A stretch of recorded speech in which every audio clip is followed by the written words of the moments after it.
तर दोन व्यापाऱ्यांचा गुलाम बनून जगणार नाही असं उद्धव ठाकरे यांनी म्हटलंय। मेलो तरी बेहत्तर, दोन व्यापाऱ्यांचा गुलाम बनून जगणार नाही।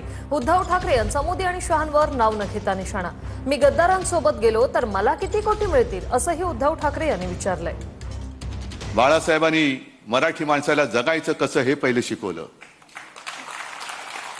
कारण जर जगायचं कसं हेच आपण विसरून गेलो, गुलामीचं जीणं कदापि जगणं मी शक्य नाहीये, अजिबात नाही। मेलो तरी बेहत्तर, पण त्या दोन व्यापाऱ्यांचा गुलाम बनून मी आयुष्यात कधी जगणार नाही, ही शपथ सगळ्यांनी घेतली पाहिजे। आपण लढतो, आपण लढणार। मी मध्ये एका आता या 2-4 सभांमध्ये मी म्हटलं, कदाचित ठाण्याच्या सभेत असेल, हे जे काय गद्दारी करणारे लोक आहेत ना, किती पैसे मिळाले त्यांना? 50 कोटी ना। मग मी जातो ना त्यांच्याबरोबर, किती मिळतील मला? पण मग